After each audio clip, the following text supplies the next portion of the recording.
Assalamualaikum warahmatullahi wabarakatuh.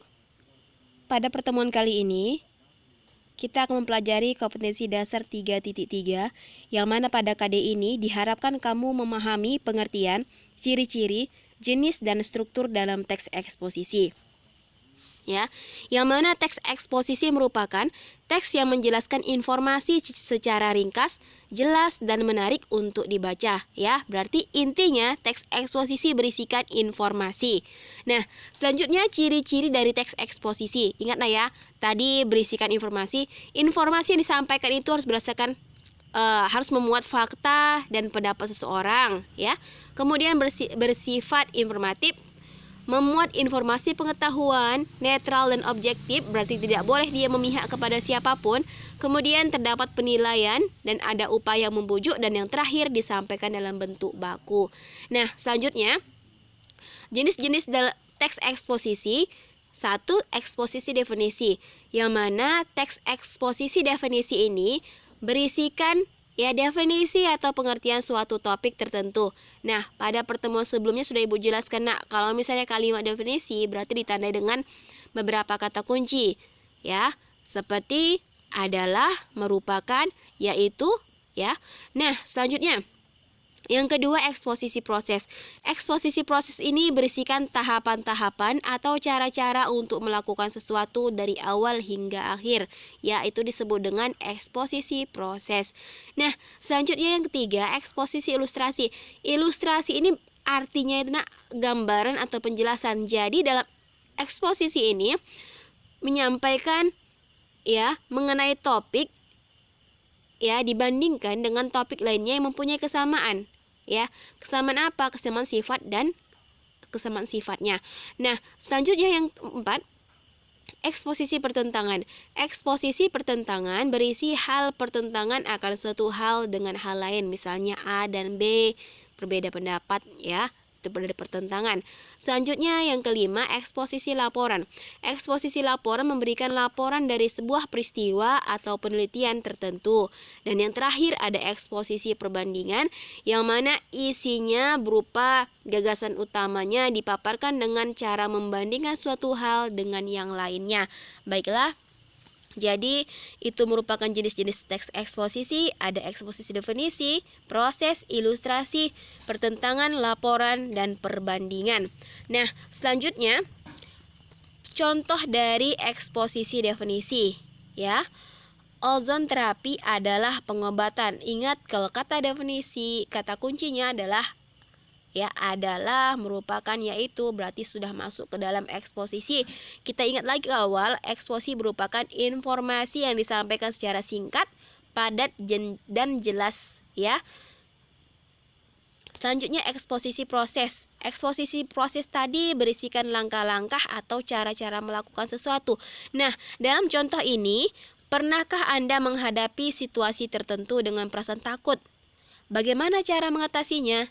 Di bawah ini ada 5 jurus untuk mengatasi rasa takut tersebut. Pertama, ada kata pertama, kedua, dan selanjutnya berarti sudah masuk langkah-langkah atau cara-cara, berarti masuk ke dalam eksposisi proses. Nah, selanjutnya eksposisi ilustrasi. Eksposisi ilustrasi kan menggambarkan, Nah, dalam tubuh manusia terdapat aktivitas seperti pada mesin mobil. Nah, di sini diilustrasikan, dalam tubuh manusia itu seperti mesin mobil. Itulah ilustrasinya. Nah, selanjutnya contoh eksposisi pertentangan, antara anak-anak dan orang dewasa. Di sini dipertentangkan, mengenai apa? Mengenai cara berpikir antara anak-anak dan orang dewasa, Anak-anak yang terlibat tidak mempertimbangkan apa yang telah dilakukan. Mereka hanya akan tahu bahwa mereka hanya disetujui berulang kali tanpa memahami dan mencampurkan apa yang telah disepakati. Mereka juga menolak saran yang telah diterima karena dianggap paling benar. Nah, itu kalau misalnya anak-anak. Selanjutnya orang dewasa yang lebih baik dapat memahami, sekali lagi, pertama, lebih banyak tanpa pemahaman pertama, Orang dewasa lebih berpikir sebelum mengajukan. Nah, itulah pertentangan antara anak-anak dan orang dewasa. Selanjutnya ada teks eksposisi laporan. Nah, teks eksposisi laporan tadi merupakan hasil dari penelitian ya. Nah, di sini penelitian mengenai amuba ya. Cara berkembang biak amuba adalah dengan cara membelah diri. Proses berkembang biak amuba dengan membelah diri ini tidak membutuhkan perkawinan. Artinya, amuba tidak membutuhkan amuba lain untuk mengembangkan dirinya dan lain-lain sampai dengan menjadi dua amuba yang sempurna. Nah, di sini berisikan penelitian tentang amuba. Nah, selanjutnya contoh eksposisi perbandingan ya. Sejak kecil Alisa sangat menyukai dunia sastra. Ya, ini bisa dilihat dari koleksi buku-bukunya yang agak besar, mulai dari buku sejarah anak-anak hingga buku-buku novel impor. Tidak hanya itu, Alisa juga telah mengumpulkan berbagai komik dan majalah. Banyak koleksi bacaan yang memuat imajinasi dan referensi Alisa menjadi begitu luas. Untungnya, luasnya imajinasi dan referensi yang dia tuangkan dalam tulisan. Bahkan, tulisannya telah direkam dan diterbitkan oleh penerbit besar di Indonesia. Seperti Alicia, saudara perempuan Alisa. Nah, di sini dibandingkan antara siapa? Si Alisa dan Alicia. Nah, selanjutnya ya, setelah kamu mempelajari jenis-jenis dari teks eksposisi, selanjutnya kita akan membahas mengenai struktur di dalam teks eksposisi, yang mana struktur dalam teks eksposisi ini terbagi menjadi 3. Apa saja? Tesis ya, atau pernyataan pendapat. Yang kedua, argumentasi dan penegasan ulang. Ingat nak ya, hanya ada 3. Tesis, argumentasi, dan penegasan ulang. Nah, yang mana tesis itu adalah suatu bagian yang berisi pendapat atau pendapat penulis atau orang lain terkait dengan topik yang dipermasalahkan. Tesis berarti pendapat. Nah, selanjutnya yang kedua, argumen. Nah, argumen ini berisi penjelasan secara lebih mendetail.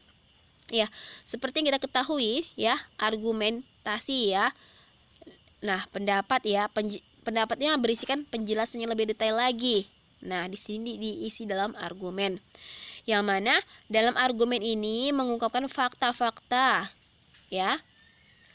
Sebagai penjelasan argumen penulis, argumen memuat alasan berupa bukti yang dapat mendukung tesis penulis. Nah, selanjutnya penegasan ulang. Pada bagian ini, pengarang menyampaikan sintesis atau simpulan yang diambil berdasarkan argumen dan data yang telah disajikan. Nah, jadi tadi ada 3 nak ya strukturnya. Yang pertama tesis, argumen, dan penegasan ulang. Nah, kita lihat contohnya. Kita ambil contoh dari penelitian amuba. Cara berkembang biak amuba adalah dengan cara membelah diri, berarti masuk ke dalam tesis ya. Proses berkembang biak amuba dengan membelah diri ini tidak membutuhkan perkawinan. Artinya, amuba tidak membutuhkan amuba lain untuk mengembangkan dirinya. Kenapa demikian? Karena amuba memiliki sel yang disebut sel inti. Dari sel inilah yang nantinya membuat amuba bisa membelah diri dan berkembang biak secara mandiri. Ini disebut dengan argumen. Karena berupa apa nak? Berupa penjelasan yang berisi fakta-fakta yang mendukung dari tesis. Dan yang terakhir ada penegasan ulang. Penegasan ulang ini merupakan penegasan dari tesis dan argumen berupa penutup. Jadi di sini proses membelah diri amuba ini berlangsung atau memakan waktu yang cukup lama sampai benar-benar menjadi 2 amuba yang sempurna. Itu masuk ke dalam penegasan ulang atau penutup ya. Baiklah, demikian saja pembelajaran kita kali ini. Tetap semangat belajar darinya. Ibu akhiri, wassalamualaikum warahmatullahi wabarakatuh.